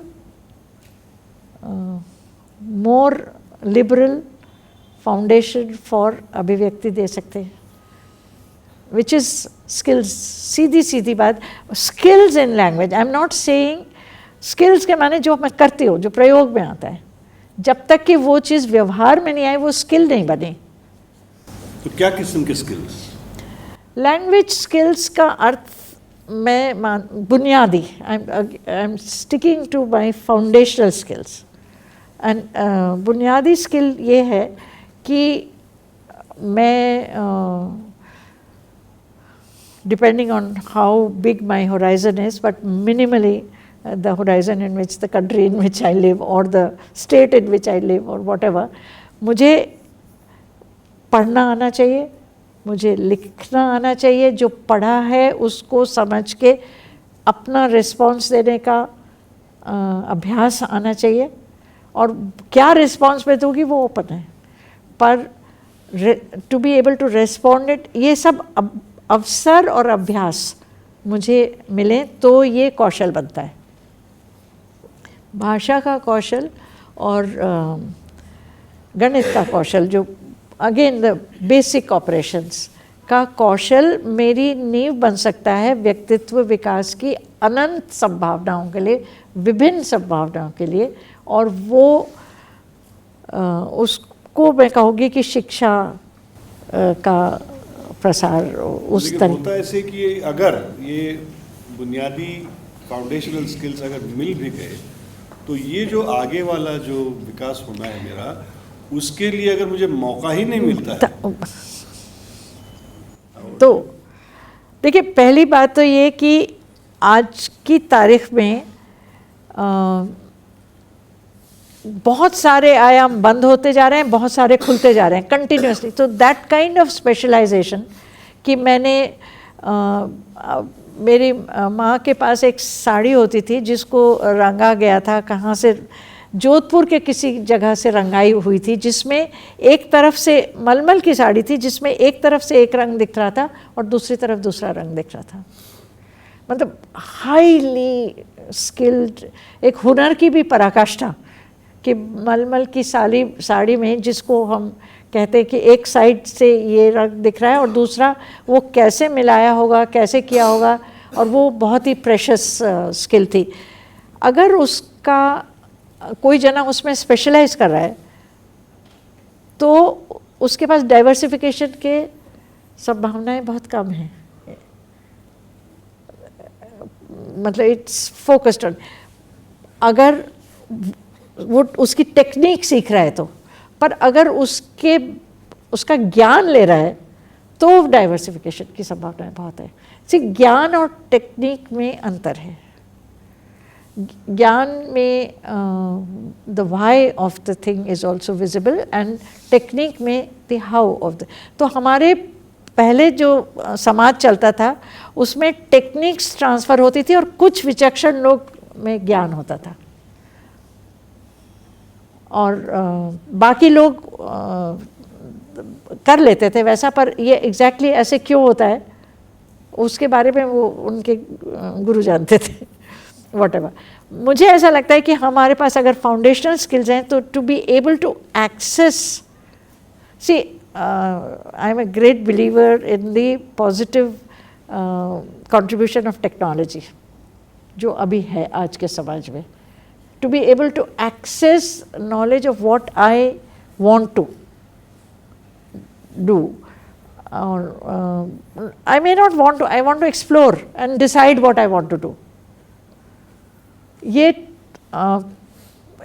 भी तभी आ सकती है जब आपके पास पहले ये फाउंडेशन बनी हुई हो, और आपकी समय हो सकता है आप कुछ समय बाद you totally diversified into something else. Diversification, ability to diversify is one of the needs of the hour. Have you kept in touch with what's going on in the application of technology in education? I've Or kept, any opinions about those things?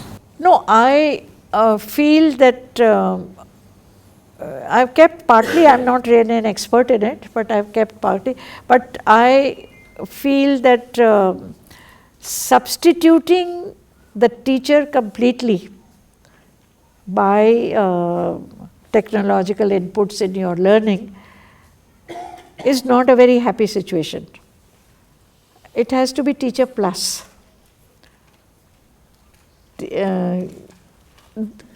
एक मेरे teacher education के ऊपर भी बहुत एक विचार बहुत स्पष्ट है कि हमको टीचर को एक टनल नहीं मानना चाहिए जिसमें कि आपने डिसाइड कर लिया ऐसे ऐसे ऐसे ये सिखाना है, इस तरह सिखाना है, डिटेल में उसको बता दिया और उसको कहा तुम इसको ट्रांसफ़र करो। जैसे ही हम ये करते हैं वैसे ही हम रिचुअलिज्म को, But that is the way the school system functions. हाँ, but this is not the way it needs to function. वो चेंज हो सकता है। वो बिल्कुल चेंज हो सकता है। हाँ, एविडेंस कहाँ है? आप थियरी दे रही है लेकिन एविडेंस नहीं दे मैंने देखिए रिसर्च एंड डेवलपमेंट में तो छोटे से, अब हम तो एक बिंदु के बराबर भी नहीं है देश में, बहुत ही छोटे और बहुत ही कम मुख्तसर सा। पर मैंने ये देखा देखिए एक और अनुभव था मेरा, बहुत इंटरेस्टिंग अनुभव था। हमने शिक्षाकर्मी यहाँ पर राजस्थान में जब काम किया तो उसका भयंकर विरोध था कि आप अनट्रेंड टीचर्स, शुरुआत तो एक प्रॉब्लम से हुई थी कि दूर दराज के जो हमारे अलग अलग राजस्थान का जो टोपोग्राफी है, ज्योग्राफी है, वहाँ पे टीचर्स जो हैं वो स्कूल तो सरकार ने खोल दिए हैं पर टीचर्स नहीं पहुँचते और वो एक एफजी रख लेते हैं, लोकल एक जना रख देते हैं कि कोई इंस्पेक्टर आएगा तो तुम उसको खोल देना और मुझको मिलते हैं 2500 तो तुझको 500 दे दूँगा और तुम उसको रखना। एफजी था होता था, ये मैं आपको 1983, 84, 85 की बात कर रही हूँ, अभी क्या है स्थिति ये मैं नहीं जानती। एनीवे 87 में हम लोगों ने ये शुरू किया, 87 में ये काम, और वो भी अरुणा रॉय की एक्चुअल एक्सपेरिमेंटेशन का आउटकम था। वो एक्सपेरिमेंटेशन भी 70s से चला था कि स्कूल में लोकल टीचर्स हो मगर उनको सतत उनको भी सीखने के अवसर मिलते रहे कंटिन्यूसली। 6 साल 7 साल, हमने 8 साल तक उनको स्टूडेंट की तरह से ही ट्रीट किया था, जो भी है वो मैं नहीं बता रही हूँ। स्कूल को देखने जाना उसका एक अलग इतिहास है, उसके ऊपर हम कभी अलग चर्चा करेंगे क्योंकि उसकी बहुत बदनामी भी हो चुकी है और बहुत तारीफ़ भी हो चुकी है, दोनों चीज़ें हैं, वो एक अलग विषय ही अलग है। मगर वो स्कूलों में मैं बहुत उत्साहित थी और मैं जाती थी, तो एक टीचर शिक्षाकर्मी था, उसके पास जब गए तो 12-1 बज गए थे करीब करीब दोपहर के। तो मैंने कहा आप चलते हैं, तो उसने कहा कि और खाना, तो मैंने कहा कि नहीं सही, खाना तो पहुंचेंगे 3-4 बजे तक हम पहुंच जाएंगे, कोई वैसे। बोले नहीं मेरे घर खा लो। तो मैं, उसको अंदाज़ नहीं था कि मैं तुरंत ही बांध जाऊंगी। तो मैंने कहा हाँ चलो। उसका घर आधा किलोमीटर दूर था। अब वो असमंजस में थोड़ा सा पड़ गया क्योंकि पहली बात तो वो I won't mention the caste but it was a very low caste. वो था एक छोटे से घर में, एक बीवी, वो 2 बच्चे और वो रहते थे। तो उसने कह तो दिया कि मेरे घर चलो, पर उसको फिर संकट भी थोड़ा संकोच है। तो मैंने कहा नहीं चलते हैं घर चलो, तुम्हारे घर चलते हैं। तो वो बेचारी उनकी पत्नी खाना वाना पूरा करके 2 बच्चों को भी खिला चुकी थी और उन्होंने कहा कि अभी बहन जी आई हैं, चलो खाना तो लगाओ, कुछ खाने को है, कुछ खाने को करें। तो उसने हाँ खाना है। एक्चुअली वो सुबह की इतनी सी दाल बची हुई थी, वो इतनी नहीं थी कि आप दाल की तरह खिलाओ, और एक पका हुआ अमरूद था जो उसके बच्चे ने नहीं खाया था क्योंकि वो पक गया था, उसको कच्चा अमरूद पसंद था। एक पका अमरूद था। उसने within 15, I am not exaggerating, within 15 minutes उस दाल में थोड़ा नमक मिर्च डाल के उस दाल से ही आटा माड़ा और तवा जितनी देर में गर्म हुआ उतनी देर में अमरूद काट के उसकी अमरूद की सब्ज़ी छोंकी और उसका पराठा सेका, और वो स्वादिष्ट मील मैं भूल ही नहीं सकती। I was literally, I could not eat because I had tears. अभी सोच के भी मुझे वो मतलब दिल भर जाता है। मुझे लगा इसमें इतना इनोवेशन कहाँ से आया। शी कुड, जिसको हम जुगाड़ कहते हैं, पर एक्चुअली खाने की प्रॉब्लम को सॉल्व करने के लिए उसने कोई किताब नहीं पढ़ी, कुछ नहीं करा, कुछ जो स्थिति थी, जो सामग्री थी, मगर she produced a meal which was absolutely divine. तो मुझे लगा कि क्या हम अपने टीचर्स को मौका देते हैं। हमारा असम्पशन ये है कि ये टीचर्स को अकल नहीं है। जब तक हम इनको डिटेल में ये नहीं बताएंगे कि ये ऐसे करो, ये ऐसे करो, ये ऐसे करो, हमको ये बताना चाहिए कि यहाँ ये जानना ज़रूरी है, जैसे ये खाना ज़रूरी है। उस रास्ते कैसे पहुँचोगे, उसके कुछ स्पेस दो, और उस स्पेस को यूज़ करने के अभ्यास टीचर्स ट्रेनिंग में होने चाहिए। This is what I feel. I try to do it in a very small way, but not really great or whatever, limited. I think Dilip और मुक्ता बता सकते हैं थोड़ा बहुत, क्योंकि हमारे पुराने साथी जहाँ चले गए वहाँ अधिकांशतः उस रंग में रख गए जिस संस्था में हो गए, क्योंकि एक डोमिनेंट सिस्टम होता है, वो इतना हावी हो जाता है कि इस तरह के छुटपुट प्रयास और उसकी संभावनाएं जिससे कि आपको आकाश दिखने लगता है बड़ा, वो कम हो जाती हैं। और इसीलिए मैं प्रथम की एक बात से बहुत प्रभावित हूँ, और मैंने सीखा है प्रथम से। I have to say it very clearly, I never knew the importance of going on scale. I have now realised कि unless you go on scale, वो कुछ तो इतना तो वज़न हो कि उसकी आवाज़ सुनाई पड़े, ये होना बहुत ज़रूरी है। छोटे छोटे ओएसिस से हमारे काम नहीं चलेगा कभी भी। तो टीचर एजुकेशन के अंदर मैं बिल्कुल कन्विंस्ड हूँ, हम अभ्यास दें स्पेस यूज़ करने का, बजाय ये करने के कि ऐसे ही यूज़ करो। हम अभ्यास दें, बच्चे को पढ़ना आना चाहिए, जो चीज़ उसकी टेक्स्ट नहीं है, एक अनसीन चीज़ को पढ़ सके। ये end result, suppose expected outcome ये है कि वो उसको कॉम्प्रिहेंड, उसको समझ आ जाए। समझ जब आएगा जब उसका भावना से उसका कहीं ना कहीं जुड़ा होगा, कहीं वो ऐसी किताब उठाएगा जिसमें कि उसको अच्छा लगेगा और जो भी करेगा। पर आई थिंक दैट हम इतना क्विकली एक लेक्चर दे करके उसको ख़त्म कर देते हैं। उसको उसके अभ्यास नहीं कि how to use space.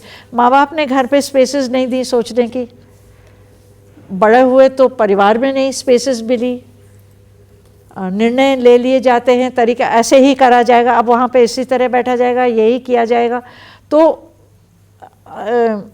I even remember I mean things which have convinced me. My mother always had this great longing कि मैंने अपने पसंद से दुकान में कोई चीज़ नहीं खरीदी, क्योंकि my father would go and buy everything. घर के लिए कपड़े भी चाहिए, साड़ियाँ भी चाहिए, तो वो इकट्ठे जाके 12 ले आएंगे, एक थान ले आएंगे, कुछ भी चीज़ ले आएंगे, कुछ भी चीज़ आनी होगी वो दूसरे।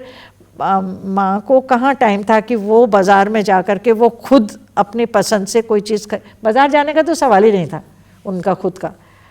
फिर बहुत साल गुजर गए, उसके बाद मैं वो कई बार कहती थी अरे तो मेरे मन में ही रह गई कभी, तो मैंने कहा चलो मेरे साथ, मैं गाड़ी में लेके चलती हूँ, अब आप पसंद करिए। मैं उनको सीधी सी बात है, she wanted to give a gift to her younger sister something. वो कह रही थी मैं अपने पसंद की चीज़ देना चाहती हूँ, तो मैंने कहा खरीदो। दुकान में ले गए, वो देखती रही, ये देखती रही, बोली नहीं ये नहीं, फिर दूसरे में ले गए थे। She could not choose, she just could not choose, क्योंकि कभी इसका अभ्यास ही नहीं था कि how to come to a decision. She never made a decision about what she can buy. इसको कोलैबोरेट करा एक बिल्कुल दूसरे दायरे से द साइकोलॉजिस्ट उदय पारिक को हमने फैकल्टी इम्प्रूवमेंट प्रोग्राम में बुलाया था। बहुत पहले की बात है। I told you my mind is going backward forward swing, so don't look at it historically, that was long back, पर वो भी जहन में रह गया। उन्होंने पॉवर्टी इक्वालिटी जस्टिस पे बुलाया था, उन्होंने पॉवर्टी पे बात करी थी और उन्होंने ये कहा था कि एक एनिमल साइकोलॉजी से उन्होंने अपना एक्सपेरिमेंटेशन किया था। तो वो कहने लगे कि एक पॉन्ड में मछली है जिसमें कि खाना उनको देते हैं, फिर कुछ दिन तक खाना नहीं दिया, फिर थोड़ा सा दिया, फिर हटा लिया, फिर नहीं दिया। उसके बाद कितना भी खाना डाल दो वो लेती ही नहीं थी, उठाती नहीं थी, टोटल डिफीट कि खाना नहीं है। तो वही डिफीट है हमारे यहाँ जिन लोगों को अभ्यास, अवसर और अभ्यास नहीं मिले। Let's think in a different way. हाँ, 80 साल पहले की पीढ़ी, आप शायद उससे भी पहले आप शायद प्रिविलेज थी, हम शायद प्रिविलेज थे। Let's take the underprivileged also और sort of underprivileged children of today. Under privilege का मतलब बदलता जा रहा है। मुझे लगता है मराठी में एक शब्द है जो इनको सबको मैं सुनाता रहता हूँ, जो आजकल की मराठी में यूज़ नहीं होता है। आदमी को ज्ञानी भी कहते थे और बहुश्रुत कहते थे। हिंदी में था ये वर्ड बहुश्रुत बने। किसी आदमी को कहते कि बहुत सुना हुआ इसलिए जाता है, घूमता फिरता है, और वो आके लोगों को बताते थे कि ये है वो है। उसका पूरा ज्ञान उनको था, ऐसे नहीं। लेकिन एक्सपोजर की जो बात करते हैं आप, कि they'd seen the world, they'd seen many things and they'd heard many things, एक किस्म का एक्सपीरियंस उनको एक्सपोजर है। मुझे लगता है कि ये टीवी वगैरह होने की वजह से वर्चुअली सही, हम तो हमारे घर में रेडियो आने के पहले हम पड़ोसियों की बातें सुना करते थे। बिल्कुल। तो आज के बच्चे ज़्यादा बहुश्रुत हैं। आप जो फाउंडेशनल स्किल्स की बात करें, उसके साथ साथ वो एक्सपोजर जो आ रहा है वो बहुत बड़ा है। हो सकता है गलत किस्म का भी हो। टीवी के एडवर्टाइजमेंट्स हैं, प्रोडक्ट्स हैं, पता नहीं क्या क्या उनको मिल रहा है। And that also has to do with their overall education, what they want to do with their life. उनको अपने को अभिव्यक्त करने के अवसर नहीं मिल रहे हैं। वो उस एक्सपोजर से वो मोल्ड भले हो जाए, they haven't got enough opportunity to discover themselves because of this excessive exposure also. जैसे मुझे याद है बचपन में मुझे पता था कि एक अच्छी लड़की कौन होती है। मुझे तो अच्छी लड़की बनना ही है। तो कोई पूछता था कि तुमको क्या अच्छा लगता है, तो मैं हमेशा कहती थी मुझको खाना बनाना बहुत अच्छा लगता है, दूसरों को सेवा करना बहुत अच्छा लगता है, मुझे कपड़े सीना भी बहुत अच्छा। जैसे जी बहुत अच्छी लड़की है, हम भी अपनी बेटी को यहाँ भेजेंगे, ये उसके साथ रहेगी। This is how I had learn to discover my self through what others told me. ये करते करते मैं आपको पूरा ही बताती हूँ कि बाद में मुझे लगा कि हाँ मैं सोच अच्छा सकती हूँ, इम्तहान में ठीक ठाक है, नंबर है। तो पर एडमिनिस्ट्रेशन तो मुझे नहीं आता, ये मुझे बिल्कुल नहीं आता। तो कुछ भी बात होती थी तो I was offered a position of vice principal academic. बोले इसको एकेडमिक बनाओ क्योंकि ये एडमिनिस्टर ये इसके बस का नहीं है। तो मैंने भी कहा हाँ ये मेरे बस का नहीं है। Later on I realise that I am better in management than academics. I am not good in academics. ये तो गलत फहमी हो गई क्योंकि मैं पंडित हूँ ही नहीं, मुझे इतना आता ही। How do I discover my self? I had to do it and then discover. तो ये डूइंग इट के मौके नहीं मिल रहे हैं। एंड डिस्कवरिंग योर सेल्फ, आपका जो अद्वितीयपन है उसको उभरने का मौका नहीं मिल रहा है, और वो मौका करे उसकी स्पेसेस क्रिएट करना and to discover your self, that to me is the aim of education. आप लोगों को अगर कोई सवाल पूछने हैं तो या तो लिख के भेजिए यहाँ पे 2 मिनट में, या बाद में हाथ ऊपर उठाइए। जी 2 सवाल तो हैं। पहले अपने बारे में भी बताइए और फिर सवाल भी पूछिए। मेरा नाम शैलेंद्र। हाँ नहीं वो तो हाँ। और मुझे अवसर मिला था एक बार शक्ति के साथ हम एक वर्कशॉप में आए थे जो आपने कंडक्ट करी थी, तो उसमें फिर आपसे बहुत सारे विषयों पे बात करने का मौका मिला था। ये सवाल मेरे जहन में काफ़ी समय से रहा और मुझे लगता है कि आपसे ज़्यादा बेहतर व्यक्ति नहीं होगा इस चीज़ का जवाब देने के लिए कि राजस्थान का एक बड़ा रिच इतिहास रहा है in terms of many experiments in education, और बहुत प्रोमिनेंट ऑर्गेनाइजेशंस भी राजस्थान में रही हैं, नाम गिनाने नहीं है, पर इन सब लोगों का भी काफ़ी गहरा काम रहा है। जब आप आज राजस्थान की शिक्षा की दशा देखती हैं उस कॉन्टेक्स्ट में आपको क्या लगता है, आपका विचार इस पर क्या है कि किस तरीके से राजस्थान इन एक्सपेरिमेंट्स और इन ऑर्गेनाइजेशन से बेनिफिट हुआ है और आज वो कहाँ है शिक्षा के उस पे vis-a-vis rest of the country? Shailendra, तुमने इतनी दुखती रग पे हाथ रखा है। You hit where it belongs really.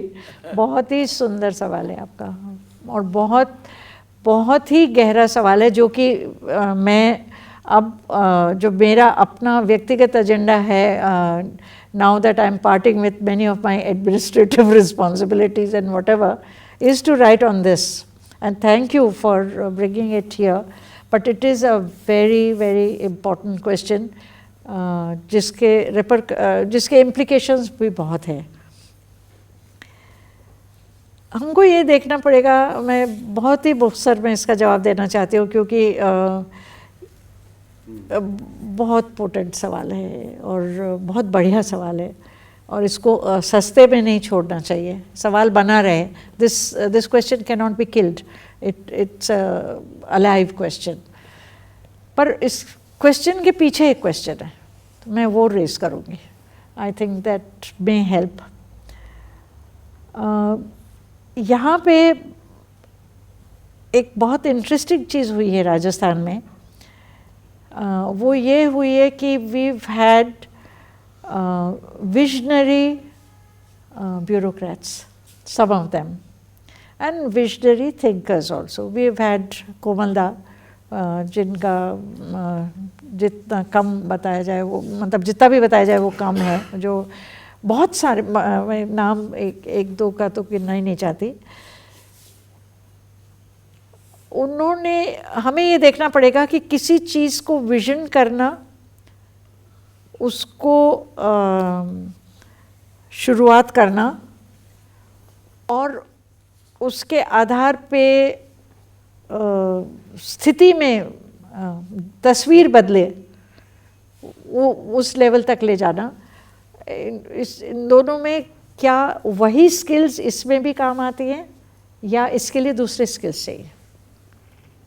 और जब तक इनका जुड़ाव नहीं हो, जब तक ये कन्वर्ज नहीं करें, जब तक ये एक दूसरे के पूरक ना हो, अगर बिल्कुल माइथोलॉजिकल टर्म्स में कहें तो शिव और शक्ति ये आजकल पसंद करते हैं देवनानी जी, तो इसलिए मैं कह रही हूँ। पर हमारे यहाँ इंटेलेक्चुअल ट्रेडिशन में बहुत इस तरह का है कि पूरक, इसको करंट भाषा में बोले, अंग्रेज़ी भाषा में बोले तो हम, unless it is some kind of a complementarity and convergence and collaboration of with respect, with acceptance, मतलब एक गोल के लिए 5 जने कोलैबोरेट कर रहे हैं पर गोल एक ही है। जब तक ऐसा नहीं होता तब तक ये नहीं हो पाता है। ये मतलब अलग अलग तरह के स्किल्स हमारे यहाँ हुआ ये है कि आइडियाज़ रहे हैं पर उसकी टकराहट दूसरे शक्ति से बहुत ज़बरदस्त हुई है। एक प्रकार की शक्ति है जो विजन करती है, एक प्रकार की शक्ति है जो एडमिनिस्टर करती है, एक प्रकार की शक्ति है जो केवल सवाल उठाने की शक्ति है, जो बहुत पावरफुल है अगर वो विजनरी के साथ जुड़ जाती है तो, या एडमिनिस्ट्रेशन के साथ जुड़ जाती है तो और भी ज़्यादा मजबूत है। इसकी अगर हम डिटेलिंग करें, देखिए एक यहाँ पे सेक्रेटरी होते थे जिनको सेंटर में राजीव गांधी ने बहुत भाव दिया, वो थे VC, his name is VC Pandey, है ना, आपने नाम सुना होगा उनका। राजस्थान काडर के थे पर वो रूरल डेवलपमेंट में बाद में गए, और मेरा भी काफ़ी संपर्क रहा उनसे मिलने का। जैसे ही उनको रूरल डेवलपमेंट का चार्ज मिला, राजस्थान में पहले वो सेक्रेटरी थे, तो उन्होंने एक मीटिंग बुलाई, अलग अलग लोग जो काम कर रहे हैं वो, हम उनको एडवाइजरी बोर्ड बनाएंगे। सरकार अपने आप में संपूर्ण नहीं है ये देखने को कि क्या करना चाहिए।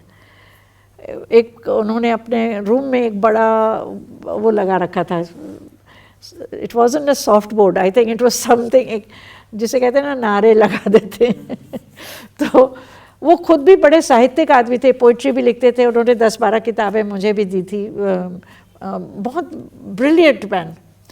उस पर लिखा था, आती जाती जीप से विकास नहीं हो सकता। ये this was in his room, in secretaries room ये था।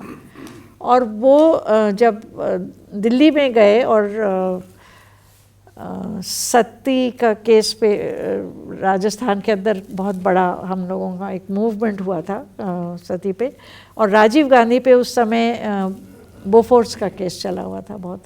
तो उन्होंने वीसी पांडे को बुलाया और कहा कि आप जाके देखो कि जो प्रोग्राम राजस्थान में महिला विकास का है पूरे देश में वैसा चलाओ, जिसमें कि साथिन हों जो कि गांव की औरतें खुद plan, so that the rural women shall plan, जिसके आधार पे हमने महिला समाख्या बाद में बनाया, व्हाटएवर।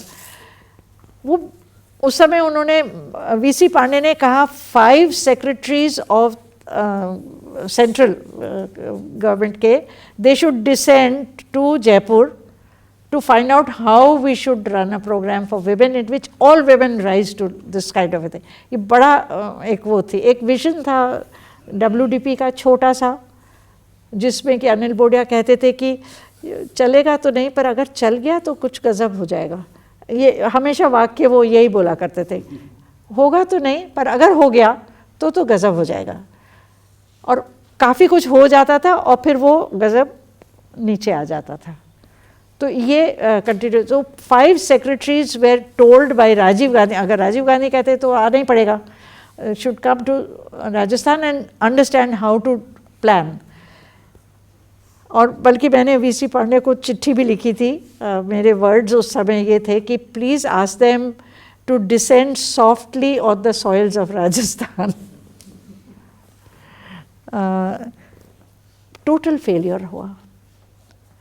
एंड एक छोटा सा जवाब आपके सवाल का तो बहुत लंबा होगा और बाद में कभी देंगे आपको, धन्यवाद तो खाली मैं सवाल के लिए दे रही हूँ, पर एक छोटा सा ये है, if we learn to articulate our failures in our planning, then probably we may not be that unhappy. We always articulate our successes, ये हो गया, ये हो गया, ये हो गया, रिपोर्ट बनाते तो हम यहाँ सक्सीड हो गए, यहाँ सक्सीड हो गए। कहाँ हम फेल हुए वही डिस्कस करना चाहिए, और क्यों फेल हुए उसको ही डिस्कस करना चाहिए, तो शायद संभावना है कि उस विजन का कुछ बेहतरी हो। अभी तो इतना ही कह सकती हूँ मैं। Sanyukta, last question. Sanyukta, tell me something about yourself. अभी फिलहाल तो मैं एक डोनर सपोर्टेड प्रोग्राम को देख रही हूँ जो 3 साल से लेकर 14 साल तक लेकर जो प्रोग्राम्स हैं उनको हम देख रहे हैं। बट अपने बारे में अगर मैं कहूँ तो मेरा नहीं, क्योंकि आपने पूछ लिया तो अब मैं बताऊंगी। मेरी डिग्री साइकोलॉजी में है, तो जो आप अबनॉर्मल साइकोलॉजी की बात कर रहे थे, मुझे भी वो बहुत याद आ रहा था कि उस किताब में जितनी डिसऑर्डर्स हैं, पहली बात तो हमें लगता है कि वो हमारे ही अंदर है, फिर उसके बाद थोड़ा सा रियलिस्टिक होना होता है, and then you move further. I actually moved from psychology to this field because I was very disillusioned with what was happening in that field. Over the course of so many years, my learning in psychology I think was very, very theoretical, but its practice I think I have learned here. In terms of when you actually deal with people, how does that convert? All these big terms that we used to learn about constructs and constructivism and so many other big words. I think that वो decoding शायद मेरे साथ प्रथम में हुआ। मेरा सवाल जो था वो बहुत ही मतलब स्पेसिफिक था। पिछले कुछ सालों से हम लोग गवर्नमेंट टीचर्स के साथ बहुत मतलब काम करने की कोशिश करते हैं, और आपने कहा कि टीचर्स को जो है प्रैक्टिस का एक स्पेस जो है देना जरूरी है। And when we go into government teachers training, we try to first of all, there's that whole stage of storming and then some norming where, there's a lot of cynicism which you try to break down, and then you start talking, and then you find, teachers actually start enjoying what you're saying, but they come from a certain system and then they go back into that system. And so that opportunity or that window for practice is there for that limited time that they have with us. When they go back, the questions that are being asked of them are the same that were being asked of them before the training. So, where is that practice actually translating into something that can, become a reality for the children that they're working with? And secondly, I think connected to this is just an observation of mine that increasingly I feel that teachers come for everything else except the love of teaching. Okay? Every other security is provided to them. So when they come and when they're talking to them, it is about us and it is about wanting to do something for them.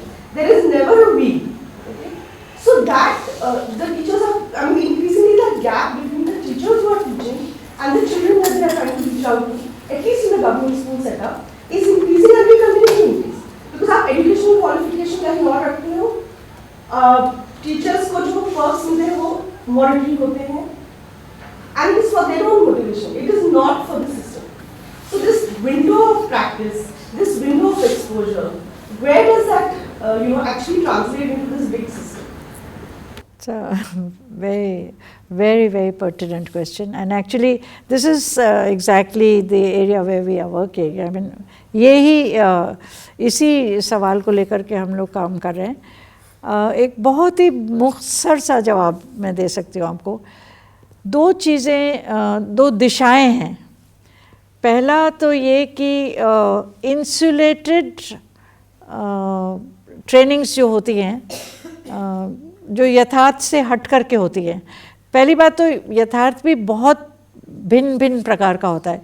तो हमने कोशिश ये करी है कि बजाय इसके कि टीचर्स को बुला कर के एक जगह पे हम ट्रेनिंग करें, हमारे एक एक दो दो जने उस स्थिति विशेष में जा कर के उन बच्चों के साथ काम करके, पर all trainings are demonstrative trainings as far as possible. कोशिश कर रहे हैं हम ये, और पिछले 4-5 साल से हम यही कर रहे हैं। ये उतना महंगा नहीं पड़ता टाइम में भी और ह्यूमन रिसोर्स में भी, और मटेरियल रिसोर्स में शायद थोड़ा महंगा पड़ता है थोड़ा सा, पर क्योंकि वो देखिए मैनेजमेंट फ्रेंडली सिस्टम ये होता है कि एक डिनोमिनेटर को होमोजेनाइज कर दो और एक इनपुट दे दो, और इससे एक्चुअली हम संभावनाओं का अंत कर देते हैं। तो एक इससे विपरीत दूसरी चीज़ ये कि इसका एक मुक्ता भी बता सकते हैं ये बात। कोई कोई एरियाज़ होते हैं जिसमें टीचर्स के लिए भी वो सीखने का मौका है और बच्चों के लिए भी सीखने का मौका है। वहाँ पे बहुत एक्साइटिंग चीज़, जैसे अंग्रेज़ी पढ़ाने में ये जब गई क्लास में तो teachers were more interested in learning and the children were also, so they became one and it became a more exciting class. तो ये भी होता है, पर एक सिद्धांत के रूप में मैं ये कहूँगी कि unless the teacher finds this as exciting as learning in the teaching experience, the teacher will never be a good teacher. My name is Devyani. I work with Pratham. I've been with Pratham only for a few years. And I don't think I have much more to tell about myself. आपके जो experiences हुए अभी तक, the kind of projects you've been involved in or the initiatives you've been involved in, do you feel that there was one particular initiative that should really be taken to scale and was not? And if you had to pick out one, there might be several, but if you had to pick out one and tell us a little bit about that, what would it be? It's a very good concluding question because I think that should wrap it up all. There is no one initiative which should go on scale. there has to be one lakshya which should go on scale, and it has to be handled in different kinds of initiatives, but we need to share the goal. And I think उसकी process में होता क्या है कि उसकी जो strategies होती हैं उसके अंदर हम लोग इतना फंस जाते हैं कि वो एक दूसरे को निगेट करती है। जो डिफरेंट अटेम्प्ट्स चलते हैं उस लक्ष्य के ओर, ऐसा नहीं है कि लक्ष्य कॉमन नहीं है हमारे देश में, काफ़ी लोग कहेंगे कि हाँ यही हमारा लक्ष्य है, पर उस लक्ष्य के लिए जिस कॉन्टेक्स्ट में वो हैं वहाँ पे जो स्ट्रैटेजीज़ बनाते हैं और दूसरे जिस कॉन्टेक्स्ट में हैं वहाँ पे जो स्ट्रैटेजीज़ बनाते हैं, उन स्ट्रैटेजीज़ को स्टेबलाइज करने के अंदर हम एक दूसरे के को निगेट कर देते हैं बनिस्बत एक दूसरे को और प्रतिष्ठित करने के लिए। तो इसलिए वो क्यूमुलेटिव इम्पैक्ट नहीं हो पाता है और शायद वो एक दुर्घटना है। कुछ तो donors also atomise us, this is also my feeling कि द फंडिंग ऑर्गेनाइजेशंस हैं वो कहते हैं तुम अपना बताओ काम कि तुमने क्या किया, तो दूसरे के काम को या तो चुपचाप अप्रोप्रिएट कर लें या फिर हम ऐसा करें जिसमें हमारा बड़ा दिखे दूसरे का ना दिखे। पर we need to be aware of the fact that are we कुछ भी करें तो अंततः वो देखना चाहिए। आप अपने मैंने बहुत तरह से आप कहानियों को बहुत महत्व देती हैं। आपके आज के बातचीत में भी कहानियों का पूरा नैरेटिव कहानियों से बढ़ता गया। आप जो बच्चों के साथ काम करती हैं उनकी कहानियों को आप बहुत बढ़ाती हैं, जिससे हम लोग और कहानी लिखने का मन करता है। But I have never actually heard you just talk for 2 minutes about कहानियाँ in your life. I don't know कि कहानी किसको कहते हैं, क्योंकि जर्नलिस्टिक लैंग्वेज में कहते हैं कि व्हाट्स योर स्टोरी। मुझे ऐसा लगता है कि जो अनुभव के साथ जो बात अनुभव के तहत जो महसूस होता है वो उस तरह से प्रेषित हो जो कि दूसरा अपने अनुभव में आराम से जोड़ सके। कहानी में वो गुण होता है, कहानी में वो गुण होता है जो सी analysis, giving 16 causes of downfall of Roman empire, ये एक अलग चीज़ है। पर एक घटना उसमें एक पोइटिक क्वालिटी ये होती है कि it leaves you a possibility of interpretation, it leaves you the space to absorb it, which is why it's a good educational experience. This is you constructivism hai yaar, this is the meaning of constructivism. Okay, let's I think conclude here. I'm sure you are also a little tired, not very but a little. So thank you very much for coming here. Oh, thank you for your patience, all of you. Actually I really want to thank you for making it so beautiful, because otherwise it could have been a little bit of tension और कि और इसमें एक किस्म की सहजता है जो कि वास्तव में ये एक अपने में एक कहानी के रूप में बन गई है, जो कि एब्सॉर्ब भी होती है, जो नहीं चाहिए वो नहीं भी एब्सॉर्ब होती है, जैसा भी है। और हर एक को मौका है कि ले पकड़े नहीं रखे जैसा भी है। तो वो ये तरीका बहुत सुंदर रहा और मुझे बहुत आनंद आया और आप सबको मिलके बहुत अच्छा भी लगा। And I do want to say that I really appreciate the kind of work which you are doing. Thank you.